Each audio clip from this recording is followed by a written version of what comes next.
నమస్తే టిఆర్ నిజాం, నేను మీ రమేష్.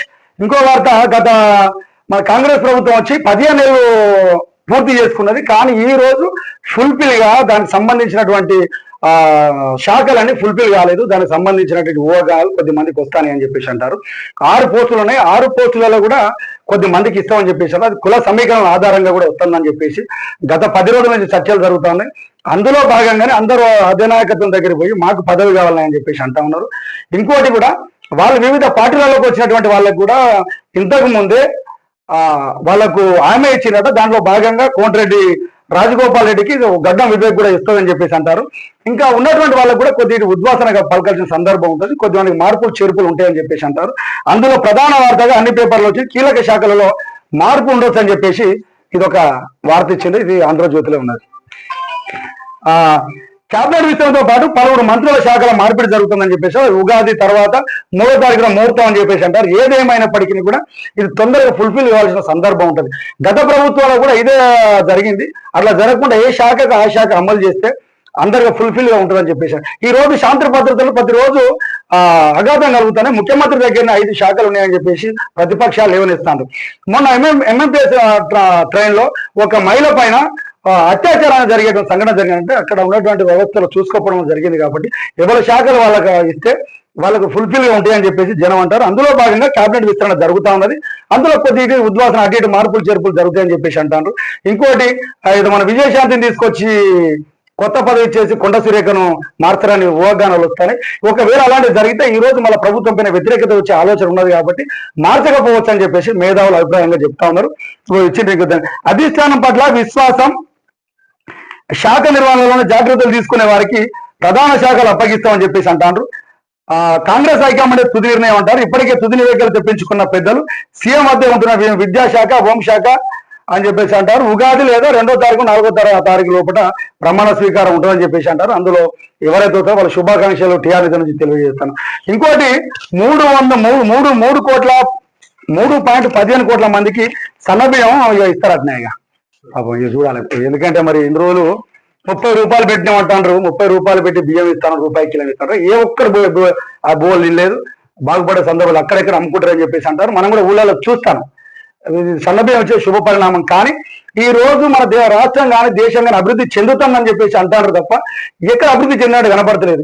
ఈ రోజు ప్రతి ఒక్కరు కూడా సన్నబియ్యం కోసం క్యూలో కట్టే సందర్భాలు క్రియేట్ చేస్తారు. మరి ఎవరికి లాభం చేస్తారు, ఎవరు డెవలప్మెంట్ చేస్తారు అర్థమైతలేదు. అంటే మనం ప్రతి సంవత్సరం రేషన్ కార్డులు తగ్గాలి, కానీ ప్రతిసారి పెంచుకుంటూ పోతా అంటే ఇంకా వీళ్ళు ఏమంటారే ఇది పేదరికానికి పెంచుతా ఉన్నారని చెప్పేసి అనుకుంటా ఉన్నారు.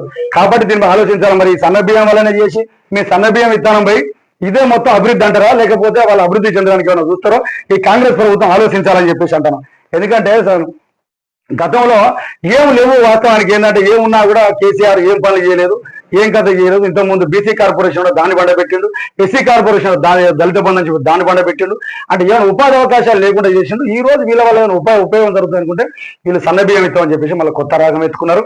మరి సన్నబియ్యంతో ఆపుతారా, లేకపోతే ఏమన్నా ఉపాధి అవకాశాలు మెరుగుపరచడం కూడా చూస్తారా, ఆలోచన చేయాలి. ఎందుకంటే ఈ ప్రజాప్రభుత్వంలో రేవంత్ రెడ్డి పైన 100 ఆశలు పెట్టుకున్నారు ప్రజలు. ఎందుకంటే రేవంత్ రెడ్డి అంటే యువకుడు, ముక్కుసూటిగా పనిచేస్తాడు, అందరి న్యాయం చేస్తాడు, రైతు కుటుంబం వచ్చిన ఆలోచన చేస్తా ఉన్నారు. కాబట్టి ఏది ఏమైనప్పటికీ సన్నబియ్యం ఇచ్చేది శుభ పరిణామంగా ఆలోచన చేయాల్సిన సందర్భం ఉంటుంది. దీన్ని అవలంబిస్తున్నటువంటి తెలంగాణ ప్రభుత్వానికి ప్రజల తరఫున శుభాకాంక్షలు తెలియజేస్తాను. ఇంకోటి, నమస్తే తెలంగాణలో పేపర్ ఇచ్చిండు. ఇందిరమ్మ భూముల పాట రేవంత్ వేలం పాట అని చెప్పేసి అంటాను. సర్కారు వాదన, కేసుదారుల వాస్తవాలు ఏమున్నాయి, సర్కారు ఏం చెప్తాంది, అసలు ఏమున్నది అనేది వీళ్ళు మళ్ళీ కూలంకుషంగా ఇచ్చిండట. దీన్ని ఒకసారి చూద్దాం. ఎందుకంటే ఇన్ని పేపర్లలో చూసినాం కానీ ఏమైనప్పటికీ కూడా వాళ్ళకు మోసినట్టే కనపడతా ఉన్నది. అది నమస్తే తెలంగాణ అంటేనే ఇప్పుడు ఇదేదో భూకంపం వచ్చిందని చెప్పేసి అన్నారు, కానీ ఇక్కడ కాపాడలే. మరి అవి ఒక మూలకి వేసిరు, దాని దేశీరుగా అలాంటిది కనపడతాను. కుల ఉన్నాను ఏమున్నాను అంటే మరి దాన్ని దెప్పిదెరిపినట్టు కనపడతాను తప్ప ప్రజల పక్షాన మాట్లాడినట్టు ఏమాత్రం అనిపించలేదు. అయినప్పటికీ నేను ఆలోచించిన సందర్భం ఉన్నది కాబట్టి చూద్దాం. హెచ్సిఎస్ పరిధిలోని 400 ఎకరాల భూమిలో రిజర్వ్ ఫారెస్ట్ లేదు, జింకలు, పులులు, సింహాలు లేవు. ఆ భూములలో ఉన్నది కొన్ని గుంటనక్కలు మాత్రమే. ఆ భూములలో యూనివర్సిటీకి ఎలాంటి సంబంధం లేదు, లెక్స్ ర్యాక్స్ అక్కడ లేవు. కావాలంటే నిజ నిర్ధారణ కమిటీ వేస్తాం, వచ్చి చూడండి. ఆ భూములను టీజీఐఐసికి కేటాయించి బహిరంగ వేలం ద్వారా అంతర్జాతీయ కంపెనీలకు పెట్టుబడులు రాబడాలని సూచిస్తామని చెప్పేసి నిన్న ముఖ్యమంత్రి గారు అసెంబ్లీలో చేసిండ్రు. అసలు వాస్తవాలు అట్లా లేవు, ఈ ఉన్నాయని చెప్పేసి ఈ ప్రతిపక్షాలు సంబంధించిన హెచ్ఎస్జీసీ వాళ్ళు చెప్తారు. అసెంబ్లీలో ముఖ్యమంత్రి రేవంత్ రెడ్డి మాట్లాడిన తీవ్ర అభ్యంతరాలకు హెచ్ఎస్సీలో ఉన్నది. గుంటనక్కలు లేవంటే సీఎం చేసిన వ్యాఖ్యలు తీవ్రంగా ఖండిస్తున్నాం. హైదరాబాద్ సెంట్రల్ యూనివర్సిటీలను 720 జాతి చెట్ల మొక్కలు ఉన్నాయి. అందులో 15 జాతులకు సంబంధించిన వివిధ రకాల పక్షులు కూడా ఉన్నాయి, 100 కొద్ది జింకలు ఉన్నాయి, వేలాది నిమ్మలు ఉన్నాయి. కాబట్టి ఇదంతా పోతే మొత్తం ఇబ్బంది అవుతుందని చెప్పేసి అంటారు.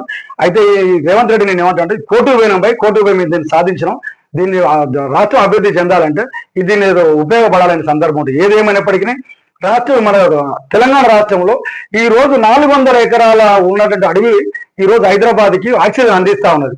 మరి ఇది చేయడం వల్ల ఆక్సిజన్ పోతుంది, మరి ఏం జరుగుతుందో చూడాలి, ప్రభుత్వం ఆలోచన చేయాలని చెప్పేసి అంటారు. ఇది ఒకసారి చూద్దాం. ఇంకోటి 4700 పాఠశాలలో మరుగుదొడ్లు లేవని చెప్పేసి అంటాను. నమస్తే తెలంగాణలో ఇచ్చారు. 10 ఏళ్ళు పరిపాలించారు పోయి టిఆర్ఎస్ ప్రభుత్వం 10 ఏళ్ళు పరిపాలించారు. మరి ఆ రోజు ఆపలేదా? 4740 పాఠశాలలో మరుగుదొడ్లు లేవని చెప్పేసి అన్న సందర్భంలో 10 ఏళ్ల పాలన మీరు ఏం చేశారు పోయి గడ్డి పీకిరా అని చెప్పేసి జనాలు అడుగుతా ఉన్నారు. మీ సమాధానం చెప్తారో చూడాలి. ప్రతిపక్షాలు అంటే వాళ్ళు విలువైన రాజకీయాలు చేయాలా, విలువైన సూచనలు చేయాల్సిన సందర్భం ఉంటుంది. మీరు ఇంట్లో కూర్చొని ఈ రోజు వరకు కూడా చట్టసభలకు రాకుండా ఇంట్లో కూర్చొని ప్రకటనలు ఇస్తారని చెప్పి జనాలు అంటారు. ఏంటంటే కేసీఆర్ అన్నటోడు తెలంగాణ దేవరంలోని పెద్దన పాత్ర పోషించిండు, పిత అని చెప్పేసి అంటారు, తెలంగాణ పిత అని చెప్పేసి అంటారు. ఈ రోజు 10 ఏళ్ళు పరిపాలించినటువంటి ప్రభుత్వం ఉన్నటువంటి వ్యక్తి ఈ రోజు చట్టసభలకు వచ్చి ఆడ ఏం జరుగుతుంది, ఏం కూడా సలహాలు సూచనలు చేయాలి. ఒకవేళ చేత అయిపోతే అక్కడే చచ్చిపోవాలి. ఎందుకంటే ప్రజలు ఓట్లేసారు పోయి మీకు మా పక్షాన పోరాడతారు కావచ్చు, గెలిస్తే మాకు అనుకూలంగా పనిచేస్తారు కావచ్చు అని చెప్పేసి అంటాను. ఈ రోజు ఆ రోజు లేని కథ ఈ రోజు కనపడుతుంది అవి. కాకపోతే ఇప్పుడు కూడా ప్రభుత్వం ఆలోచన చేయాలి సార్. ఇప్పుడు ఉన్నటువంటి ప్రభుత్వం కూడా సార్ ముఖ్యమంత్రి దగ్గరనే ఇది ఉన్నది కాబట్టి, విద్యాశాఖ అనేది ముఖ్యమంత్రి దగ్గర ఉన్నది కాబట్టి ఇంత గతంలో కూడా అన్నారు. ఈ రోజు తెలంగాణ ఉన్నటువంటి పిల్లలంతా తెలంగాణ ఆస్తి, దాన్ని మేము కాపాడుకుంటామని చెప్పేసి అంటారు సార్. ఇంకోటి ఏంటంటే ఎస్సీ బిడ్డలే సార్ ఈరోజు బడిగిపోయేదంట, వాళ్ళ బిడ్డలు బాత్రూమ్ దగ్గరపై నిలబడతాను సార్. మరి మీ పిల్లలు అట్లుంటే మీకు ఎంత బాధ అవుతుందో ఆలోచన చేయాల్సిన సందర్భం ఉంటుంది. ఇక్కడ పేదంతా ఆర్థికంగా ఎస్సీ ఎస్టీలు బీసీల బిడ్డలే పోతారు, అది మా బిడ్డలే కాబట్టి ఇవాళ మాట్లాడే సందర్భం ఉండదు. ఏదేమైనా ప్రభుత్వం దీనిపైన దృష్టి చేసి వాళ్ళ ప్రాణాలను విలువ ఉండే విధంగా కాపాడాలని చెప్పేసి టీఆర్ నేత నుంచి ప్రభుత్వాన్ని డిమాండ్ చేస్తారు. దీని గురించి ఆలోచన చేయాల్సి చెప్పేసి ఒకటి అనుకుంటాం. ఇంకోటి ఇక మన ఇందిరమ్మ ఇల్లు అని చెప్పేసి కాంగ్రెస్ ప్రభుత్వం వచ్చినా కానీ అంటా ఉన్నది. అయితే మరి ఎప్పుడు వస్తుందా ఏం కాదా అని చెప్పేసి అంటే ఎక్కడ ఇంత దాఖలాలే లేవు, స్టార్ట్ చేసిన దాఖలాలు లేవు. కానీ ఇంత పొంగులేరు శ్రీనివాస్ రెడ్డి అంటే ప్రజలలో కొంచెం ఆధారం ఉన్నది, మాటిస్తే నిలుపుకుంటున్న సందర్భం ఉన్నది. కాంగ్రెస్ ప్రభుత్వం ఉన్నప్పటికీ ఆయన కొంచెం జడ్జిగా పనిచేసిన సందర్భం ఉన్నది సార్. ఎక్కడ ఇంతవరకు ఇంప్లిమెంటేషన్ చేయలేదు. కానీ ఈరోజు ఒక వార్త ఇది ఇచ్చిండు, బేస్మెంట్ ఎక్కడైతే పూర్తిగా ₹1,00,000 ఎంబటే ఇస్తామని చెప్పేసి అంటారు. పైలట్ ప్రాజెక్ట్ కింద ఇంతకుముందు మండలానికి ఒక విలేజ్ తీసుకున్నారు, అందులో ఫస్ట్ ప్రియారిటీగా ఇస్తామని చెప్పేసి అంటారు. ఇంకోసారి అక్కడ కూడా అనర్హులకే ఇచ్చారని చెప్పేసి అంటారు. దాని క్షేత్రస్థాయి పరిశీలన చేసి నిజంగా ఎవరైతే పేదలు ఉన్నారో వాళ్ళకే వేయాలని చెప్పేసి జనాలు కోరుకుంటారు. ఎందుకంటే మీరు ఎక్కడ పోయినా ఇందిరమ్మ కమిటీలు వేసిండ్రు, అక్కడ ఎంతవరకు పనిచేస్తారో కూడా అర్థమైతలేదు, వాళ్ళు ఏం చేస్తారో కూడా అర్థమైతలేదు. మరి వాళ్ళ పార్టీలకే పనిచేస్తారని చెప్పేసి అనుకుంటారు. కాబట్టి మీరు కూడా క్షేత్రస్థాయిలో దానికి సంబంధించినటువంటి ఎంపీటీఓ పరిధిలో జరిపించాలని చెప్పేసి క్షేత్రస్థాయిలో ఎవరైతే పేదోడు ఉన్నాడో వాళ్ళే చూడాల్సిన సందర్భం ఆలోచించాలని చెప్పేసి టీఆర్ నేత కోరుకుంటారు. ఊళ్ళలో కాంగ్రెస్ పార్టీ వాళ్ళకే ఇంట్లో వచ్చినా చెప్పి మేము కూడా మాది విలేజ్ సార్, మాది వరంగల్ ప్రాంతంలో ఉన్నటువంటి ఒక విలేజ్, అక్కడ కూడా రోజు ఒక లిస్ట్ తయారు చేసింది. అందులో డైలీ ఫైనాన్స్ ఇచ్చేటువంటి వ్యక్తుల పేర్లే ఉన్నాయి, కానీ అసలు కూటికి లేని పేరు లేదు సార్. మరి దాన్ని ఎందుకు గుర్తించలేకపోతారో ఆలోచన చేయాలి. ఎందుకంటే గొప్ప చెప్పుకొని ఆతృత కాదు. ఎందుకంటే ఇంత కేసీఆర్ వల్ల డబుల్ బెడ్రూమ్ రాలే, జనాలు ఇబ్బందులు పడ్డారు. అప్పుడు ఏమన్నా కేసీఆర్ ఇల్లు ఎక్కడ పోవాలన్నా, బిడ్డ ఎక్కడ అల్లుడు ఎక్కడ పోవాలంటే అప్పుడు చూసి ఓట్లేసారు. 10 ఏళ్ల పాలనలో ఏ పేదనికి ఇల్లు రాలే. కాంగ్రెస్ ప్రభుత్వంలో ఇందిరమ్మ ఇల్లు వస్తాయని చెప్పి ఆశపడ్డారు. ఎందుకంటే గతంలో కూడా ఇందిరమ్మ ఇల్లు ఊళ్ళలో ఉన్నాయి కాబట్టి ఈ రోజు మీరు కూడా ప్రతి పేదోనికి ఇస్తారని చెప్పేసి ఆలోచిస్తారు. కాబట్టి సార్ మీరు కూడా పేదల పక్షాన ఆలోచించాలని చెప్పేసి అనుకుంటున్నాను సార్. ఏంటంటే ఇది ఒకటి ఇచ్చిండు, ఇందిరమ్మ ఇళ్ళ పైలట్ ప్రాజెక్టు కింద చేపట్టినటువంటి గ్రామాలలో ఒక్కొక్క గ్రామంలో పనులు వేగవంతం చేయాలని చెప్పేసి రెవెన్యూ గృహ నిర్మాణ శాఖ మంత్రి పొంగులేరు శ్రీనివాస్ రెడ్డి అధికారులను ఆదేశించారు. నిర్మాణాలు ప్రారంభించి బేస్మెంట్ పూర్తయిన వారికి ₹1,00,000 తక్షణమే ఇవ్వాలని చెప్పేసి మంత్రి స్పష్టం చేశారు. ఇది కూడా క్షేత్రస్థాయిలో పరిశీలన చేయాల్సిన సందర్భం ఉంటుంది సార్ అని చెప్పేసి టీఆర్ నిజం నుంచి కోరుకుంటాను సార్. ఇది ఈ రోజు వార్తలు. మరిన్ని వార్తలతో రేపు ముందుకు వస్తాం. ఇంకోటి ఏంటంటే రేపటి నుంచి ఉగాది ఉగాది ఉగాది పర్వదినం ఉన్నది. అయ్యారు కానీ